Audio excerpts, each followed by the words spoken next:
Support for this podcast comes from Home Depot Pro Trades. At the Home Depot Pro Trades, our job is helping you do yours.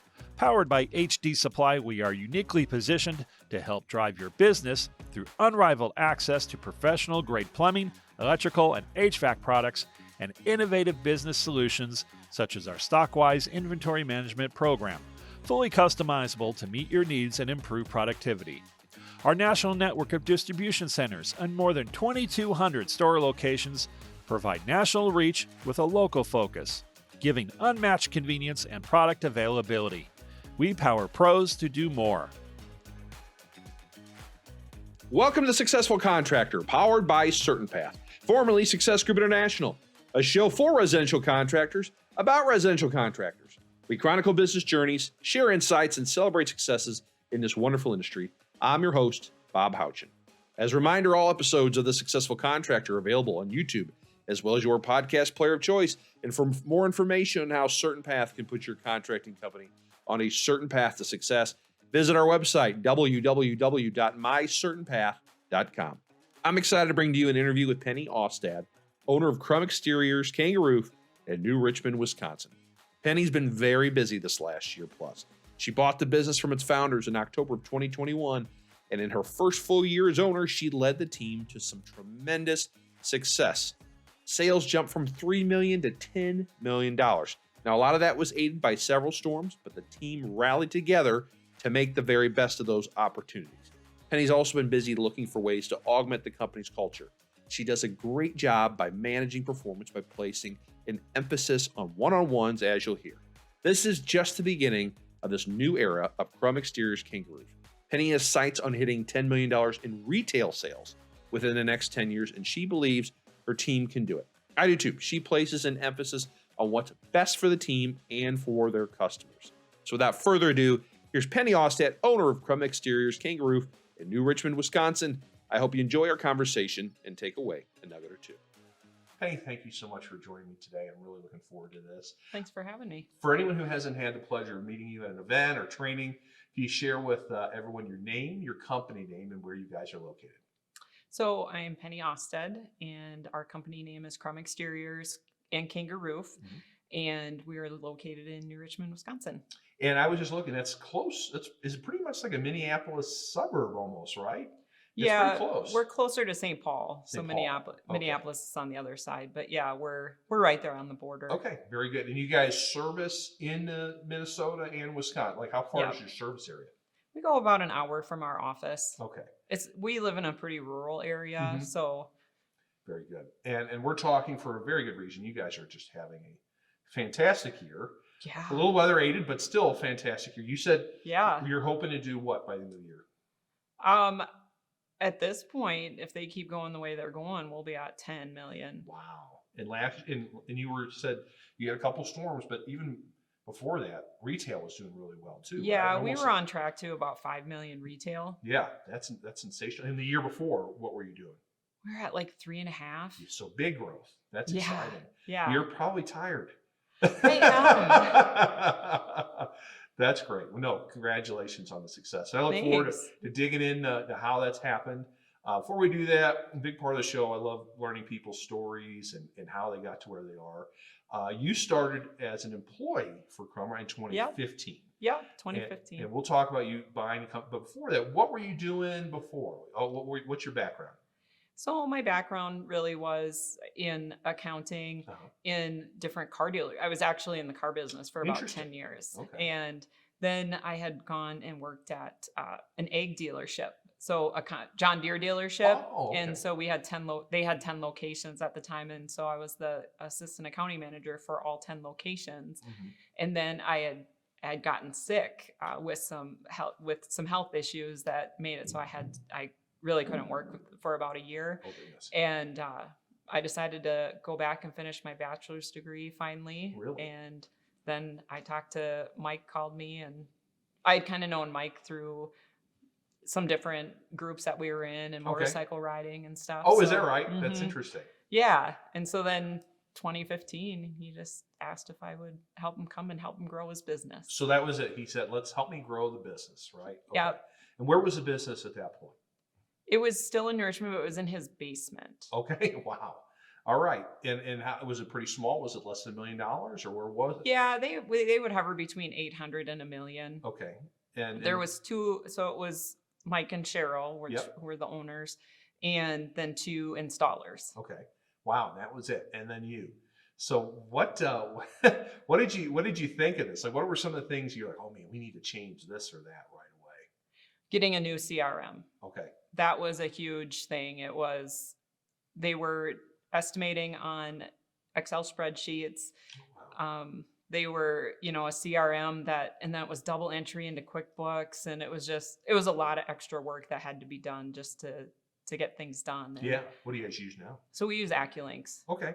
Very good. So that was a big thing. Yeah. Efficiency. Yes. And see, you guys joined us in what was like, I had 2 different numbers in our database, like 2008, like maybe he joined for a bit and then left and then came back in 2017. That's exactly it. But I believe it was 2016. Okay. Maybe so. Yeah. I could have written that down. So what was so you were there then when they just Yep. joined back, you Yep. guys joined. What was the rationale? Just wanted different processes, wanted some outside input. What was the Yeah, rationale? it was, I was building processes and it was just taking a lot of time. And he had just said, when they were in RSI before that, they really it was kind of a plug and play system. Yeah. And so I'm like, well, Let's go back. and they kept calling me about profit day, and Mike kept transferring them to me. And I'm like, no, we're not interested. We're not interested. And then finally I'm like, Mike, I don't know. What do you want me to tell? So he went and then he signed back up. Did you go or was it? I did not go. Okay. It was just Mike and Cheryl that went. Okay. And yeah. So then did you go to executive perspective then or? I did, did. Probably about a year after we joined, Okay. maybe even 2. Okay. So then you were like, oh, I see all these resources and stuff. Do you Yeah. remember what are some things you guys are like, oh, we need to put this in place? You had CRM, right? Yeah. But, there's a lot of other things that it can touch the business. So what are some things you might have done? Well, just the pricing. Oh, okay. You need to do When I pricing. started, they just said, yeah, a third, and a third. So it was like a third profit. And we get to RSI and, 66%, or it would have been a 33% gross margin. And then I get the budget, estimated budget Definitely from not- EP. yeah. And I'm like, we're not following this. Yeah. And so we started really working on that. And Very good on repairs and replacement pricing. yes. How much repair do you guys do? Is it mostly replacement or do you still do a lot of repair work? Well, we just actually started a repair division Great. about 3 years ago. Okay. And, part of what it was we had some employees that wanted to do this and that. And so we tried to model it by that. And I'm like, this is it. We're just going to go full-fledged RSI model and not try and make anybody, make it work for anybody else. Like this is what we have to do. And Sure. our tech, I think he's already at like 140,000. And so we had the storms because he's not an actual, he does a lot. So he does our repairs. He does our field supervising. We have 5 in-house crews. So gutters, siding, Okay. and window and doors. And then he manages our 2 roofing crews. So Are the roofing crews actual employees too? They are not. They're not. They're subs. Yeah. Yeah. Sure. yeah. Yeah. So he's got a lot of different hats. So he has a lot of different hats. So when the storm came, we just had to really shut off the repairs. Oh, well, that makes sense. That makes sense. So Very- whatever we get now is just really an organic. Okay. Very good. All right. So pricing needed to be revamped. You remember. Yes. How about value? You guys had a good look down. If you're going to charge more, you got to kind of look at have the warranties and guarantees. Did those need to Yep. be changed? Yep. So we went to company uniforms. Yeah. And no jeans. Mm-hmm. That's a big change. That was a big change. Yeah. Wasn't exactly welcome, but now it's like second nature. Yeah. Very good. What are some other things? I mean, how you answer the phone? I mean, did you get someone else to answer? Were you no longer answering the phone? I mean, you guys sounded pretty tight crew there at first. Yeah, so. we had a really tight crew. We did well because we had a storm in 2017, Mhm. and so we hired somebody to answer the phones because at that point, Cheryl and I were doing the answering phones and accounting, and then Yeah. I was doing all the production and marketing Oh, and, nice. helping with HR, hiring, I was doing all of that. So Yep. we wound up hiring somebody to do that. And then we just grew. Then we hired a production manager Okay. That was the and next step, a couple production of, manager. Yeah, let's talk about that because everyone wants to know how's the right way to layer levels of management and stuff like that. So, I always say this depends on your situation. What do you like to do? If you don't like something, you're not good at it, hire for that. So for yeah. you guys, that was a production manager was the next step. Yeah, just to get it off my plate Yeah. because I had too many hats. Lots on your plate. So yeah. what are some other things, positions that have grown in the company in terms of, management, leadership? And you have sales manager? So we have a sales manager and we have an accounting and HR manager and then our production manager. Okay, very good. Yeah. And you serve the role as general manager. Yes. That's great. And then you took over officially just last year. You bought Mike out. What was that? So how did that end up coming about? It was December of 2020 and they had gone and talked to somebody about what their business was worth and kind of the next steps. And, they had just said to me, hey, we're thinking about selling. And we had actually even talked to, I had gotten numbers and stuff together for another RSI company that had maybe thought about buying him, about a year or two back. Yeah. And he just said, what did you think? What do you think about buying it? And I'm like, well, I never did. Is that right? So you really had not entertained it? I never had entertained it. And so I just pretty much just said, okay, I prayed and I just said, okay, God, if this is meant to be, I just knew that I just had to go the next step. And if the next step was a yes, then I had to go the next step. And then the next step, a yes, because I'm very good about, kind of getting everything in my head. But every step was kind of, yep. That's interesting. So you told Mike, yep, we'll do it. Yeah. yeah. So how did the team respond? Was it a surprise well, we kept it very low key. Yeah. Nobody knew. So my brother actually works for Krumm, and he did then. I had gotten him hired. That was one of the first things we did. My brother's very talented when it comes to installation and he's very efficient. So it was one of the first things I told them to do was to hire him. And so when, I didn't even tell him. Is that right? Yeah. So how did you officially finally tell everybody? Was it like a big company meeting? A big company meeting. Yeah. Yeah. And Mike gave Mike and Cheryl just gave a really nice speech. And then, I did another speech after that. Yeah. Did anyone talk to you afterwards? Are they like, hey, we like you. You're part of the culture and everything. And it was just like, we're just going to keep moving on and doing what we're doing. No. There were some more challenges. Okay. There were some challenges, it was just, because it was such a shock. Yeah. And, it was October 1st and we're in Wisconsin. So we were heading into winter and people were just like, well, are they going to have enough money? Are they, to head to, because you really have to finance it through the winter. Yeah.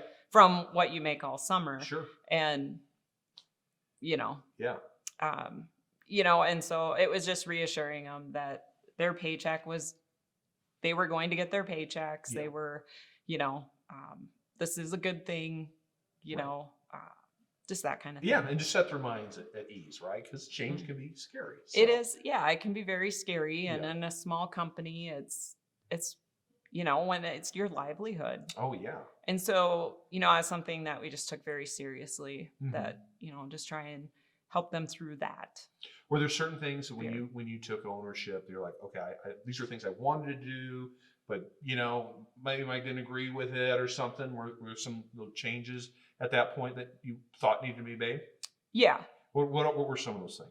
Well, one of them was our Christmas party. I wanted it to be more fun. Yeah. So hired a DJ and we had some Menards rebates and stuff. And so we just went and bought a bunch of gifts and prizes. And then so at the Christmas party, we played games and they could win prizes. And then we had something for everybody to go home with. Oh, that's nice. Yeah. So, just those kind of little things for culture. Sure.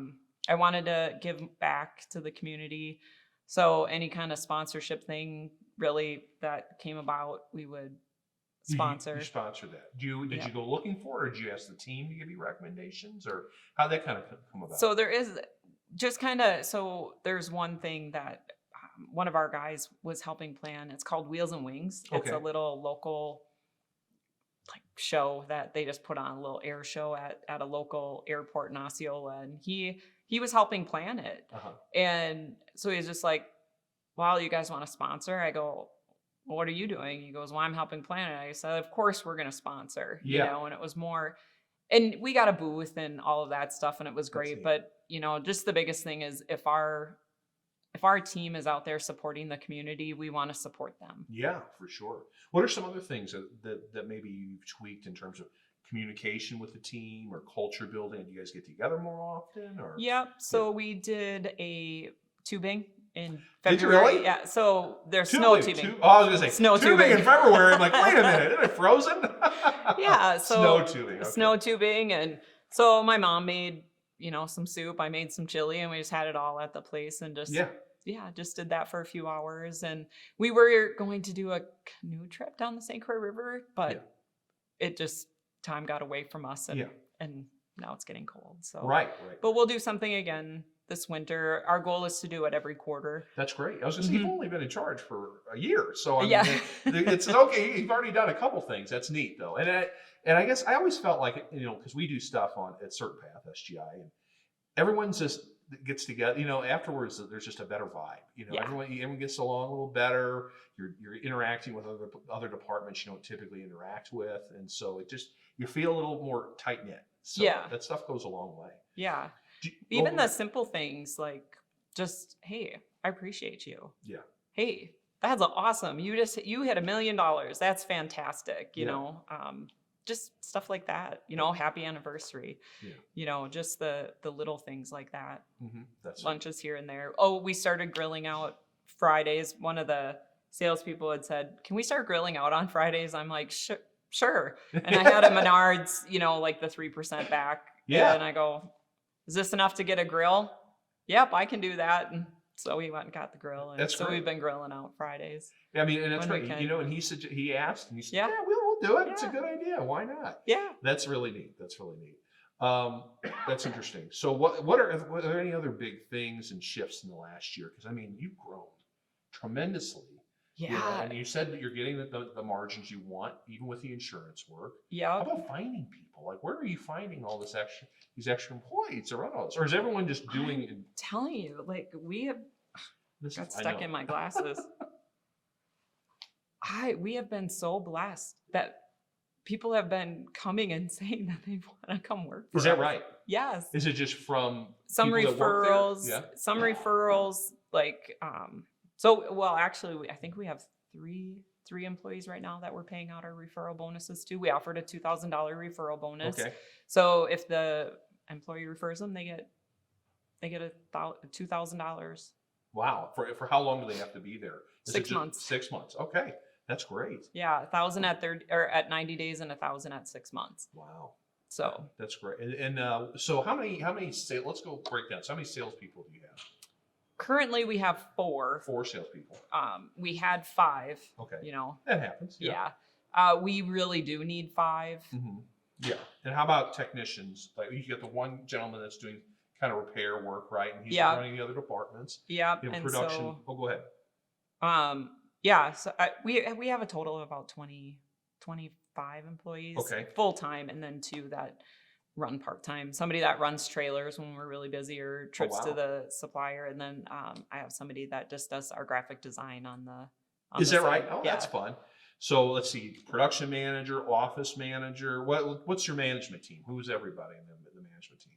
So we have Tim, who is our sales manager. Sales manager. He just came to us in April, and he's Okay. just been doing phenomenal. He took over sales manager July 1st, just doing phenomenal. The team's it's a great culture down there. What was his background? Sales. Like in roofing sales or a different No, industry? CBD oils. Interesting. Yeah. How did you get a CBD oil sales guy to come into roofing? A referral Is from an that right? employee. I'll Yeah. be darned. But he does have a background in construction, and so he's built decks, and quite a few decks, and then he does a lot of really great woodworking. He's built like cribbage boards Yeah. and really great woodworking stuff. So he knows a bit about the construction Yeah, industry. but I mean, but in terms of sales, he maybe offered new perspective too as well, right? Yeah. With Yep. having the manager. Okay, so you got a sales manager, production manager. What Yep. else is your management team? So Rourke is our production manager. He, he's been great. He's never dealt with a storm like this, and bet. so, but he's very meticulous on getting things done. So, and then Brian is our accounting HR manager. So Rourke was there when Mike and Cheryl were there, but Brian came in. I was it's such a silly story, but I was on a date at a coffee shop. Yeah. And Grandma Shar came in. So she is, her other son, Bryce, was in my wedding back to my ex-husband many, many years ago. And I've been friends with him for a long time. And, and she's taught my kids and stuff. She substitute teaches. She's 84, can't stop teaching. Just such a riot. Yeah. And so I was talking to her a little bit, and she was talking about hail damage at her house. And I'm like, well, have us come out. And I go, if you know anybody, because she knows a lot of the younger men, like kids that are just getting out of high school, because she's taught them. Sure. And so I really just said, do you know anybody that needs a job? Yeah. Send them to me. And she goes, well, do you need an accounting person? And I go, well, as a matter of fact. Yeah. And so Brian comes from the West Coast. He moved back to help his mom around the house and stuff. Nice. But he's global. He's done accounting for global companies, publicly traded companies. So, and he is really an asset to the team. That's neat. That's neat. Yeah. Support for this podcast comes from Goodman. Since 1982, Goodman Manufacturing is focused on the goal of producing energy-efficient, high-quality HVAC equipment that is easy to sell, install, and maintain.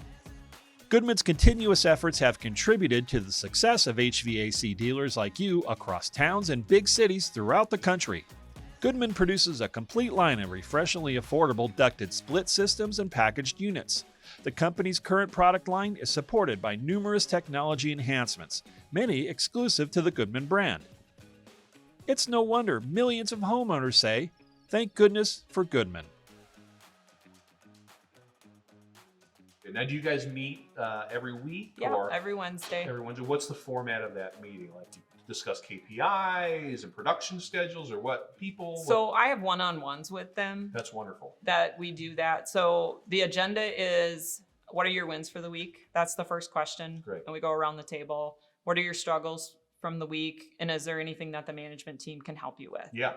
And then we go into, is there anything that we need to know? Yeah.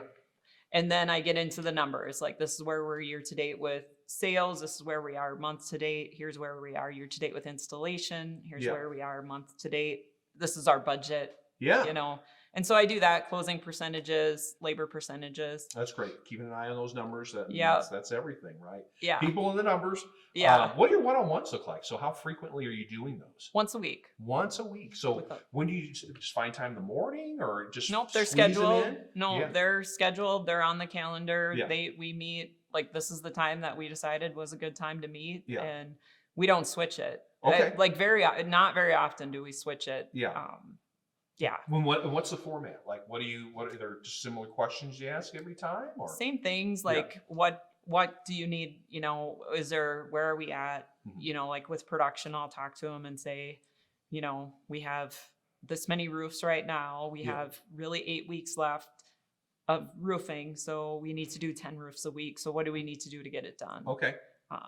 What do you need help with? What can I do? What can I help with? We actually just had our sales coordinator, because we had 2 sales coordinators. Okay. And so we actually moved the one to being a production coordinator to help them out, because that was really helpful. And, Sure. Just things like, I think we need to be 3 weeks out. I think we'll have less issues, and, just stuff like that. Where are we at with these jobs? And that's fantastic. And do your managers do those with their people? The one-on-ones? Yeah. Great. When do you just schedule it? Is it in a morning thing, or you just find time? It's on the calendar. It's just on the calendar. And it's the same every week. When did you implement that?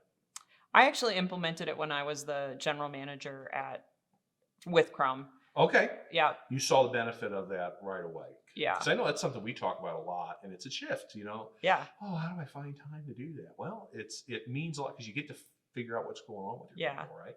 Well, and it's kind of funny, for a little while there, I just wasn't really, I was so bombarded with stuff, trying to get all the new paperwork in and all of that done. And I was just so bombarded. I was just kind of letting them go by the wayside and canceling them. Yeah. Then I found out the managers were actually upset that I canceled them. So I'm like, yep, now they're a priority. Yeah. It's for both of us. They go through anything that they need help with. Yeah.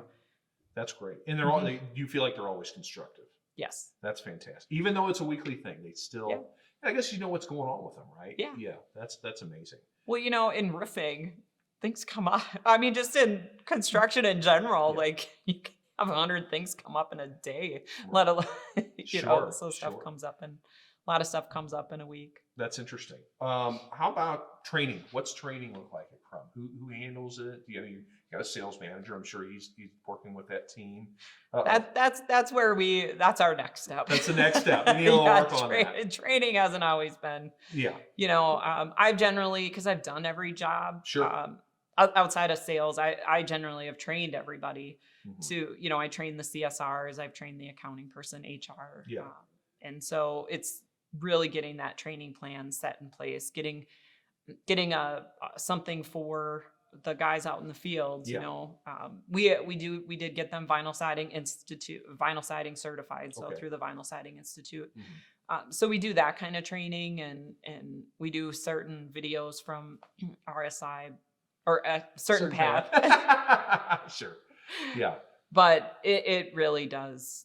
We need to develop a plan. That's a good winter project for us. And that's one of the top priorities that we'll have this year. Okay. So let's talk about these storms. So there's been 2, 3 storms? 3. So we had 2 of them within 10 days of each other in May. And hailstorms or hail. Yeah. Hail the one up north was hail and wind. And then the one down in like the Hudson area, which was south. So they were on opposite ends of our coverage area too. 10 days later was hail. And then now we just had another one come through just before last week. Oh goodness. Another hailstorm. Yeah. That's interesting. That was 3-inch hail. Wow.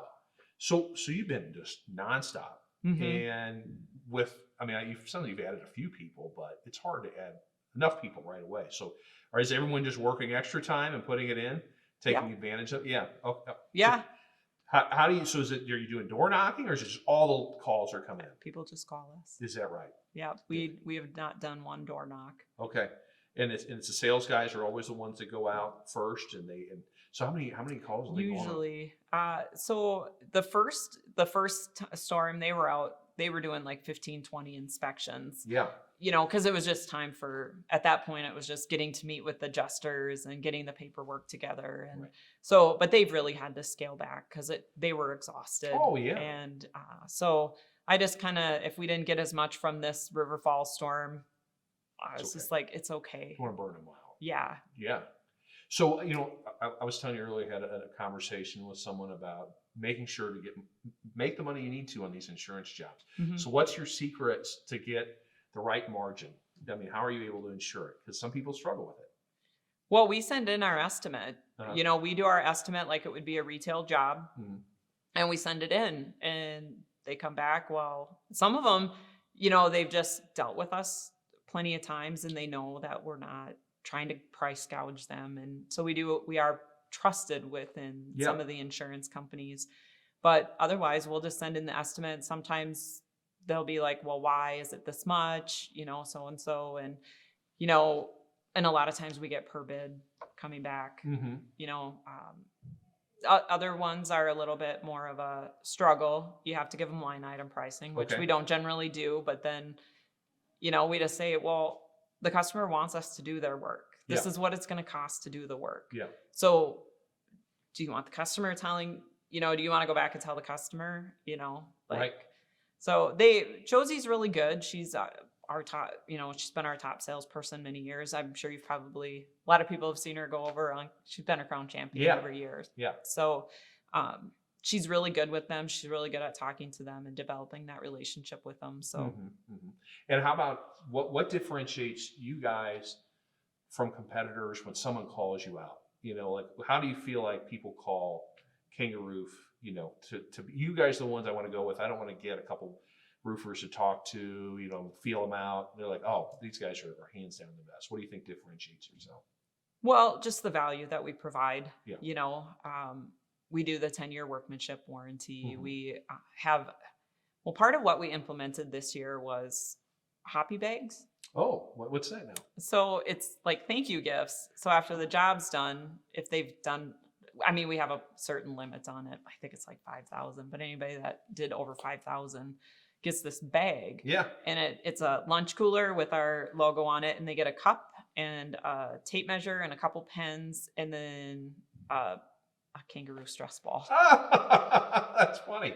That's great. That's great. Yeah. So that's just a nice little way to, and people Yeah. remember, oh, Yeah. So have there been referrals? Have you noticed more referrals? We do, yeah, a lot of referrals. We have a 4.8 Google rating. I was gonna say you got a ton of reviews. I saw that. Yeah. How are you generating those? Are the salespeople asking for those, or do you just have Pulse M? So Pulse M and AccuLinks work together. That's right. When it comes to the initial appointment. So Pulse M automatically sends it out after the initial appointment. Right. Very interesting. So what's been the key to managing all these calls, like for people? What's the best? I mean, is just doing it and you know, and I think it's just doing it, having a good team. I think it's really, to me, my biggest focus is you take care of the customers and you take care of the team. And my focus is not money. It's the team and it's customers. I figure the money will come. Yeah. If you're taking care of those two things. And so those are my biggest focus. And so anytime something comes up and there's like a little tiff or, I mean, even with a great culture, there's little, they want me to do this and I don't want to do that. And I'm like, what does the customer need? You know, so just trying to get customer focused. That's interesting. I mean, so people, there's always going to be little issues. Yeah. Yeah.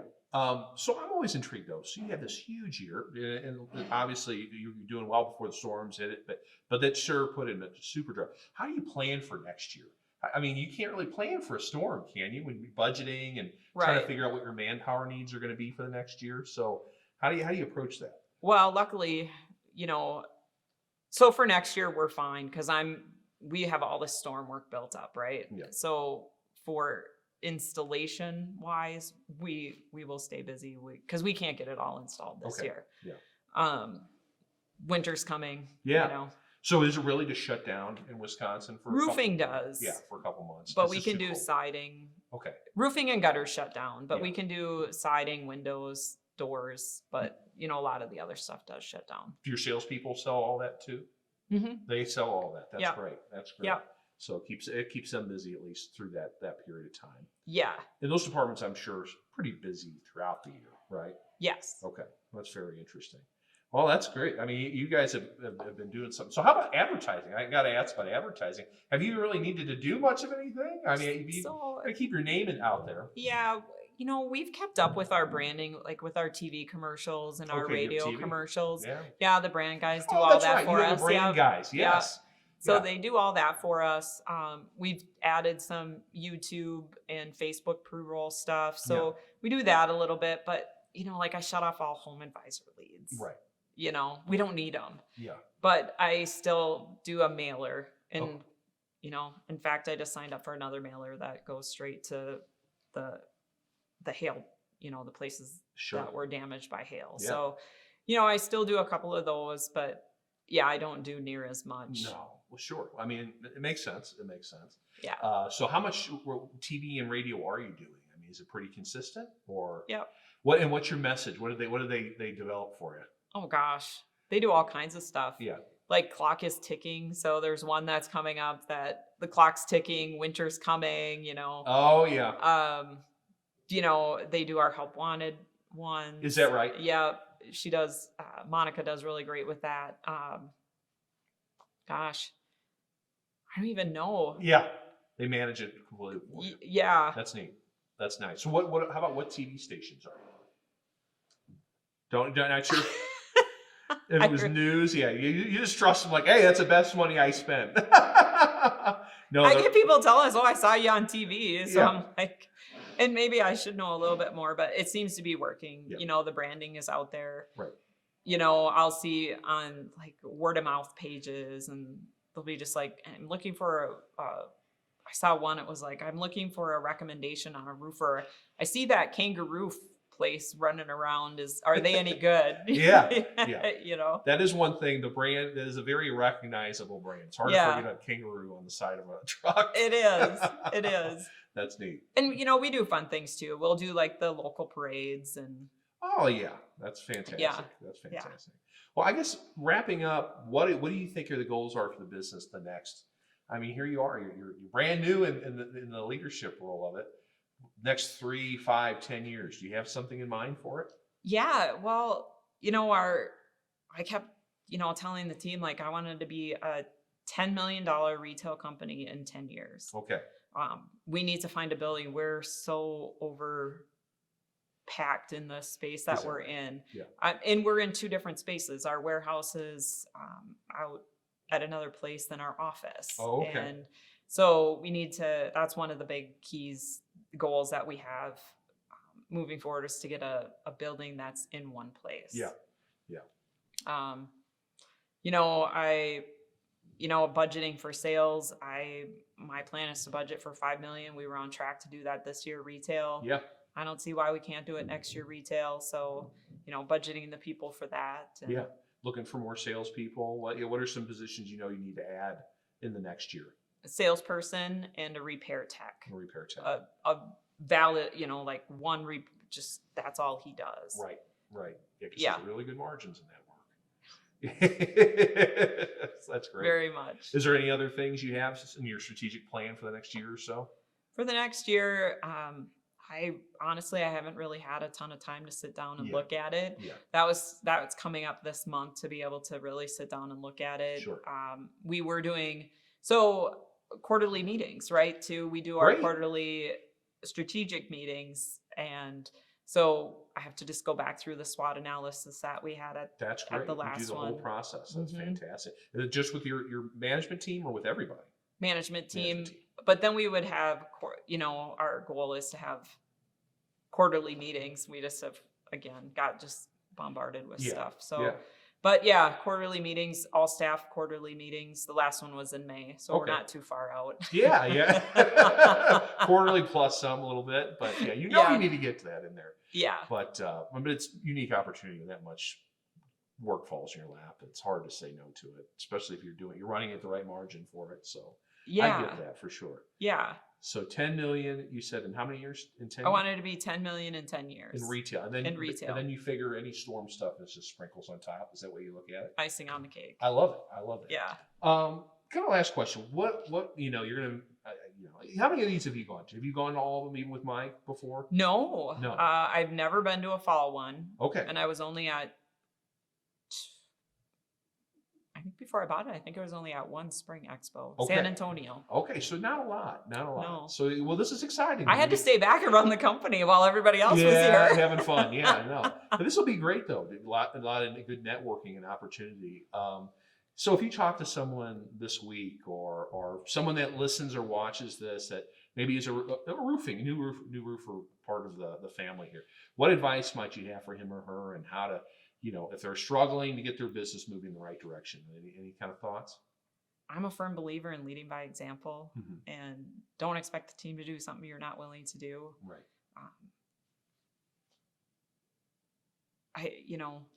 Get your numbers under control, figure out your numbers. If you don't know your numbers, know them. If you're leading a team, it's coach. Don't, that was part of a mistake that I made when I first was like, okay, you guys do this, this, and this. And I didn't coach. Yeah. And so when I made that shift, the culture really started changing. What did you read something, talk to somebody that made you go, I need to really value those one-on-ones? Or that developing winning managers class that Zeller and put on. Is that right? Oh my gosh. Yeah. Like, oh man, what am I doing? Yeah. Yeah. It was was a big shift for me. You know, and then talk to your coach every week. Mm-hmm. You know, I talk to Mike every single week. Is that right? Even if we don't have much to talk about, I talk to him every week. Yeah. I, you know, get involved. Oh, I forgot to silence my That's phone. okay. Get involved, you know, just really go all in on RSI and, Yeah. you know, prioritize what you need. Numbers are first. Get your numbers right Yeah, first. so that's your background, right? Yeah. Yeah. But it's right. It really is true. I mean, you got it's the people and the numbers. And then Yeah. if you can figure out what the numbers are and get a good team, everything else kind of sorts itself out. It does. That's great. Well, Penny, this was fun. I hope this wasn't too stressful. You did great. I know you're nervous, but thanks. this was enjoyable. I'm really excited to see how you guys are going to keep progressing over the years, and excited that you're part of the Certain Path family. So thank you for being here. Well, I just know, I just want to say, I know I didn't do it alone. Sure. I had a team. You know, we had God behind us the whole way, and so it's exciting to see where the team can go next. That's great. Well, thank you so much for your time. Thanks. This is great. That's Penny Austad, owner of Krumm Exteriors KangaRoof in New Richmond, Wisconsin. I hope you've enjoyed today's show. If so, please like and subscribe on YouTube. If you're on your favorite podcast player, please leave us a 5-star review. The 2 seconds you take to leave a review will help other success-minded contractors like you find us and hopefully get a little bit better, which elevates the entire industry. And please join me for future episodes. This has been The Successful Contractor, powered by Certain Path. Support for this podcast comes from Certain Path Software. Certain Path Software is easy to implement in your business. It combines all the tools, systems, and features you need to run a profitable company of any size, from $500,000 up to $200 million. Certain Path Software is designed to make every step intuitive so you and your team can focus on serving customers. Pricing, invoicing, options, materials, job photos, financing, and more are combined into a single, easy-to-use interface. When technology makes the lives of your team easier, you know they'll be focused on what they do best. Discover how Certain Path's field app streamlines the steps your technicians take on each call. Go to www.mycertainpath.com today to learn more. The Successful Contractor Podcast is part of the Certain Path family. Certain Path is the largest member-owned best practices organization for independent residential services contractors. We provide our members a competitive edge through proven proprietary management tools and expertise, marketing programs, training, and group buying power, along with a highly active and eager-to-help membership. For more information about Certain Path, visit mycertainpath.com.